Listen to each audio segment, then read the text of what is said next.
तो मुझसे कहने लगा, अरे दूसरी लड़कियां तो 9-9 महीने तक नौकरी करती है, बस डिलीवरी के टाइम छुट्टी लेती है। मोहिनी तुम भी नौकरी करो। अब मुझे कहाँ नौकरी मिलेगी? मम्मी बताओ अब मैं क्या करूं?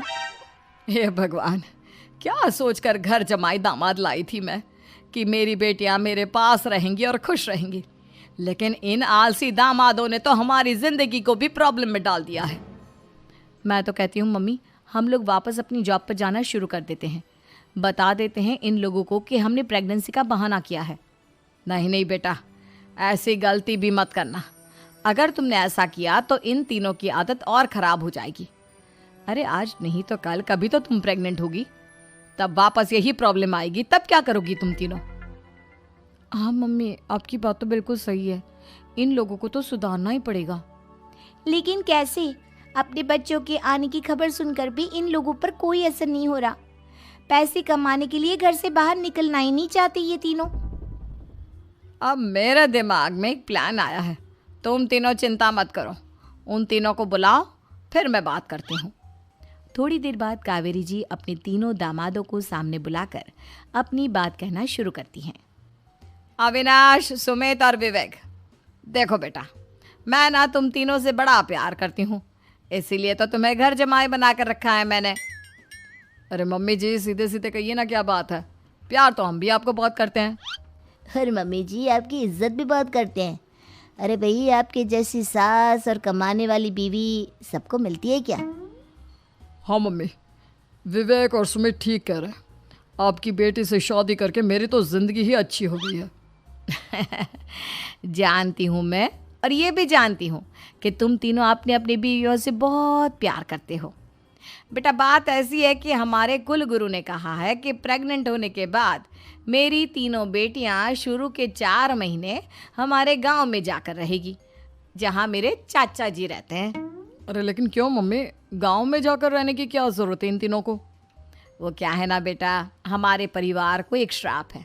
अगर मेरी बेटियों ने यहाँ पर बच्चा पैदा करने की कोशिश की तो उनके बच्चों को कुछ भी हो सकता है। इसलिए अब से लेकर 4 महीने पूरे होने तक इन्हें गांव वाले घर में रहना पड़ेगा। हाँ तो इसमें प्रॉब्लम क्या है मम्मी जी?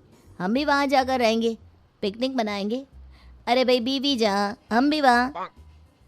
हाँ यार, आइडिया तो बहुत अच्छा है। शहर की ज़िंदगी में रह रहकर परेशान हो चुके हैं, अब कुछ दिन गांव में बिताएंगे।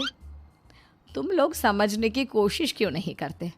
तुम में से कोई भी वहाँ नहीं जा सकता, और मैं यहाँ रहूँगी ना तुम तीनों के साथ। 4 महीने की तो बात है, उसके बाद ये तीनों ही लौट कर आ जाएंगी। ठीक है मम्मी जी, अब हमारे बच्चों का सवाल है तो ये तो करना ही पड़ेगा। कावेरी अपनी तीनों बेटियों को कुछ दिन के लिए घर से बाहर कहीं दूसरे शहर में रहने के लिए भेज देती है। कुछ दिनों के बाद, अरे मम्मी जी, बहुत दिन से पिज्ज़ा नहीं खाया, मंगवाइए ना। क्या बताऊं बेटा, पहले तो बेटियां खर्चा दे देती थी क्योंकि उनकी नौकरी थी, लेकिन अब तो मेरे पास पैसे ही नहीं बचे। थोड़े बहुत पैसे हैं जो बच्चों की डिलीवरी में काम आएंगे। लेकिन मम्मी जी, आपकी बेटियों को वापस आने में तो अभी बहुत वक्त बाकी है। वही सोच सोच कर परेशान हो रही हूँ। सोच रही हूँ कल से दूध भी बंद करवा देती हूँ। अब दूध वाले को देने के लिए पैसे भी तो नहीं है ना। अरे नहीं नहीं मम्मी जी, अगर दूध भी बंद करवा दोगी तो मुझे चाय कहाँ से मिलेगी? और चाय के बिना मैं तो मर ही जाऊंगा। क्या करूं बेटा, इसके अलावा हमारे पास कोई ऑप्शन नहीं है। मेरे पास पैसे ही नहीं बचे।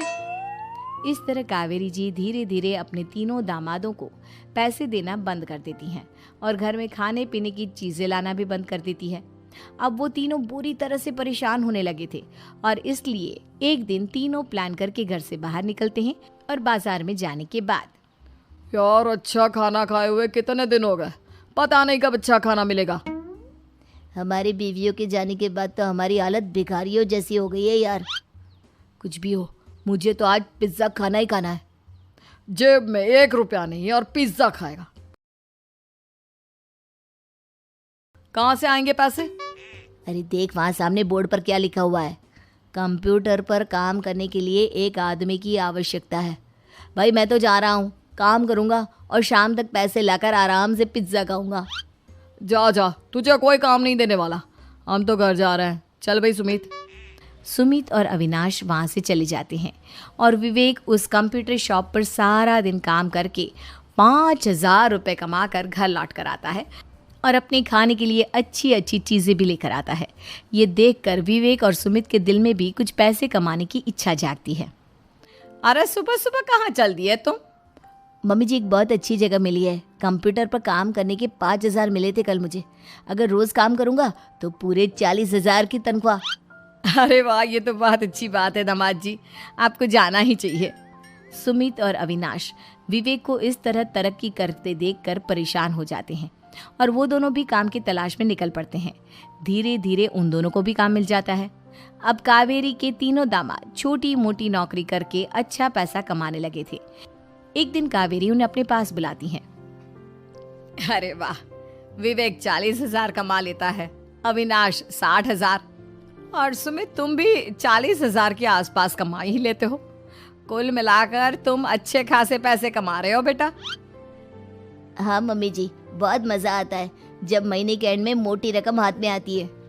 पूछिए मत मम्मी जी, घर में रहकर रोटी बना बना कर और तो जैसा महसूस होने लगा था मुझे तो। हाँ बेटा, तुम तीनों की बात तो बिल्कुल ठीक है। और जानते हो, अब तुम तीनों की पत्नियां भी वापस लौट कर आने वाली है। लेकिन मम्मी जी, अभी तो उन्हें गए सिर्फ 2 महीने हुए हैं। आपने तो कहा था वो 4 महीने के बाद लौट कर आएंगी। ऐसा कुछ नहीं है बेटा, मैं सिर्फ तुम तीनों को सबक सिखाना चाहती थी कि आदमी घर में बैठकर बीवी की कमाई खाता हुआ अच्छा नहीं लगता। इस दुनिया में हर इंसान को मेहनत करनी चाहिए, काम करना चाहिए, चाहे वो औरत हो या आदमी, ताकि अपने परिवार को संभाल सके। कावेरी की बात सुनकर उन तीनों को अपनी गलती का एहसास होता है और कावेरी उन्हें सच बता देती है कि ईशा, सुहाना और मोहिनी शहर में ही कहीं दूसरी जगह रह रहे थे। शाम के वक्त उन तीनों की पत्नियां लौट कर आ जाती है और कावेरी जी का परिवार एक खुशहाल परिवार की तरह रहने लगता है।